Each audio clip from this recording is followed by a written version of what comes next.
This is Dr. Andy Johnson. This is the Reading Instruction Show. Today we're talking about the limitations of word reading accuracy. Now, if you would believe all the science of reading zealots, what they have to tell you, they would say that reading a word accurately is the most important thing there is. That we must learn to use all the letters to make accurate interpretations of the word. And we should be able to quantify students' ability to read by the number of words they get accurately correct when reading words. Well, let me throw a little bit of water on that, shall we? Interesting study by Stephen Kosir, 2016, looking at the accuracy of miscues and the comprehension of complex literacy and scientific texts. Remember, one study doesn't prove anything. It doesn't debunk anything, but it offers research and all these different offers research to support things. And all these different research studies go to build theories, and theories are either complex or robust or weak. Now, in this study, he focused on reading expository text, and he had fourth graders. Starting in fourth grade, students encounter more expository text than narrative text. And these are a little bit different. Expository textbooks have greater lexical density. That means more content words packed in a sentence. More information is packed in a sentence. You read these differently. They're read for different purposes.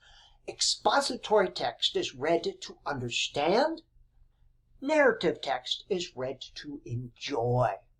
So the procedures for this study, he had fourth grade students read expository text out loud, and then he did a miscue analysis, meaning he had a copy of the text, and every time they said a word that did not match what's on the page, that's called a miscue. And there are two types of miscues. A meaning-maintaining miscue. This is a miscue that maintains the author's meaning. For example, if the reader said the dog run up the road, but it was the dog ran up the road, that maintains the meaning. There was a dog and he went very quickly up the road. That is a meaning-maintaining miscue. A meaning-disrupting miscue, and it disrupts the author's intended meaning. Instead of the dog ran up the road, the dog sat up the road, or the dog big up the road, or whatever. It disrupts the meaning terribly. And we see here a miscue as we're listening back to the recording that they're crossing out the word and they're writing what the student actually said on top of the word. And the procedures to document the comprehension, they used a retelling chart to assess the comprehension, how many things they recalled and how many things they understood. And they assessed the number of clauses students were able to recall, as well as how they were able to comprehend this expository text. Now, this is a retelling chart for narrative text. The results: clauses with meaningful miscues were more likely to be remembered in the retellings than clauses with no miscues, meaning students with 100% word reading accuracy were less likely to remember the clauses in their retelling. So for comprehension and recall, accuracy in maintaining the meaning was more significant than accuracy in word recognition.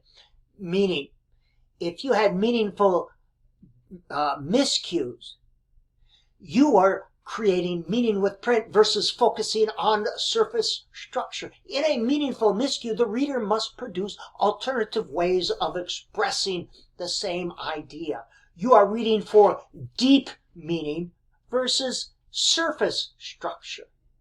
Meaningful miscues, The reader is relying on semantic and syntactic clues, not just phonological or letter clues. And again, surface structure is focusing just on the sentence.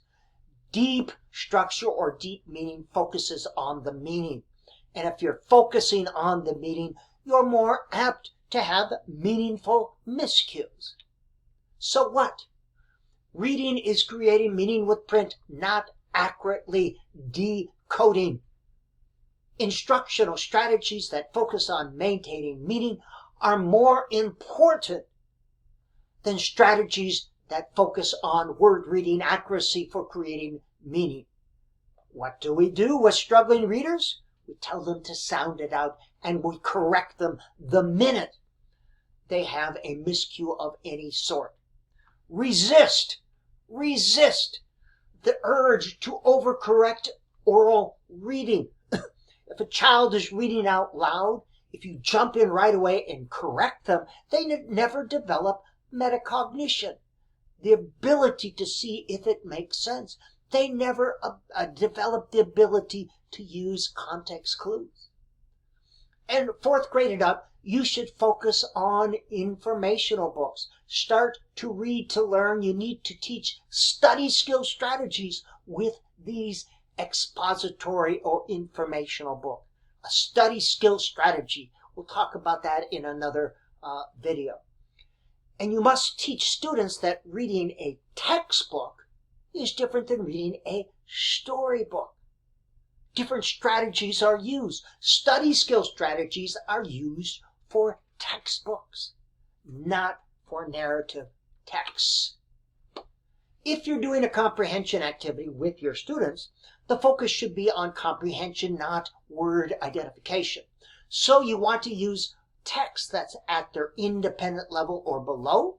If you're focusing on comprehension activities, that means text that students can read with 97% word identification accuracy, word recognition accuracy. Comprehension worksheets do very little to help students comprehend, so why do we use them? And with readers, separate comprehension work from word recognition work and word identification work. Two different things, they're addressed separately. This has been the Reading Instruction Show. I am your host, Dr. Andy Johnson.